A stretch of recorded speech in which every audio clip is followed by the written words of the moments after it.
আসসালামু আলাইকুম এভরিওয়ান, কেমন আছেন? আশা করি আপনারা সবাই খুব ভালো আছেন। আমিও খুব ভালো আছি। আজকের দিনটা আসলে একটু আমার জন্য স্ট্রেসফুল গেছে, কারণ আম্মুর শরীরটা খারাপ ছিল, যার কারণে আজকে ইফতারিটা আমার বানানো লাগতেছে। নর্মালি আম্মু ইফতারি বানায়, এটা সব বাসায়, কিন্তু আমি মাঝে মধ্যে আম্মু প্রতিদিনই আম্মুকে সাহায্য করি, এমনি টুকিটাকি কাজে সাহায্য করি, কিন্তু এভাবে ফুললি ইফতারির দায়িত্ব আমার কখনো তেমনভাবে নেওয়া হয় নাই। আমি শরবত বানানো এগুলাই করি। তো এখন আমি পেঁয়াজুর জন্য ডোটা রেডি করতেছি। তো প্রথমে মরিচ, পেঁয়াজ, রসুন, ধনেপাতা কেটে নিয়েছি এবং এখানে ডালটা মেখে নিচ্ছি লবণ দিয়ে। আমার আব্বুর আবার পেঁয়াজু খুবই খুবই খুবই পছন্দ, যার কারণে আব্বুর জন্য স্পেশালি পেঁয়াজুটা বানানো হয়। এবং আজকের পেঁয়াজুটা আসলেই অনেক মজা হয়েছিল। আমার আব্বু খুবই প্রশংসা করছে আমার, যে আমি খুব ভালো রান্না করতে পারি। আমার সাধারণত এই তেলে কাজ করতে একটু ভয় লাগে, কিন্তু তারপর আমি রান্না বান্না করতে খুব পছন্দ করি। আমি একটা মানে বলতে পারেন কুকিং পার্সন। আমার কুকিং করতে অনেক ভালো লাগে। যত যাই হোক, আমার মন খারাপ থাকলে আমি কুকিং করি, আমার মন ভালো থাকলে আমি কুকিং করি, আমার ফ্রি টাইমে আমি কুকিং করি। সো আমার কুকিং করতে, ক্রাফটিং করতে, ডান্সিং করতে খুব ভালো লাগে। সো এখন পেঁয়াজ, হ্যাঁ, সরি সরি সরি সো এখন শসাটা কেটে নিচ্ছি, কারণ আজকে আমি শসা খাবো না, কারণ আমার ঠান্ডা, খুবই ঠান্ডা লাগছে। হয়তো বা আপনারা আমার গলার আওয়াজ শুনে বুঝতে পারতেছেন যে কতটা পরিমাণ ঠান্ডা লাগছে।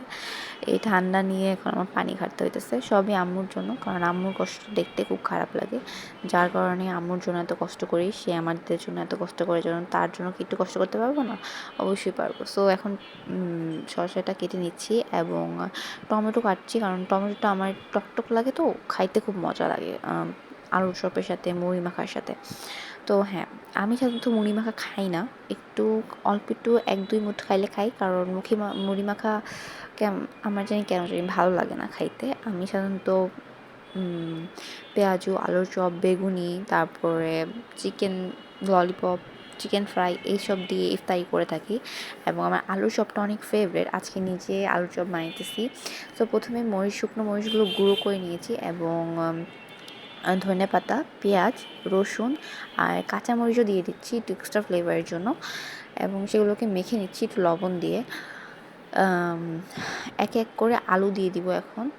খুব এই যে মরিচগুলো ডলেছি না আমি দিয়ে, আমার হাতটা যে পরে কত জ্বলতেছিল এটা বলার বাহিরে। ইফতারি পর বুঝছি কত জ্বলতেছিল হাতগুলো। এরপর হচ্ছে আমি আলু চপের জন্য বেসনের ডোটা রেডি করব।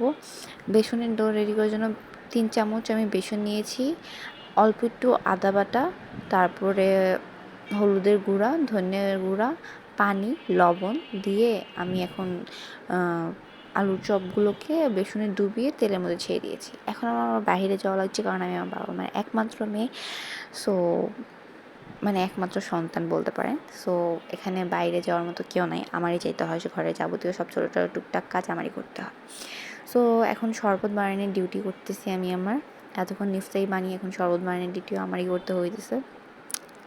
আমার ফ্যামিলিতে আবার সব ছোটো ছোটো জিনিস আমারই করতে হয়। এখন হচ্ছে আব্বু ইফতারিটা আমার জন্য সাজিয়ে দিতেছে নিজের হাতে, যে মেয়েটা কষ্ট করে ইফতারি বানাইছে, এখন আমি নিজের হাতে একটু সাজিয়ে দিই ইফতারিটা। সো এখন আজান দিয়ে দিবি একটু পরে, আর 5 মিনিট পরে আজান দিয়ে দিবে। সো আপনারা সবাই ভালো থাকবেন, সুস্থ থাকবেন। আল্লাহ হাফেজ। নতুন একটা ব্লগে দেখা হবে ইনশাল্লাহ।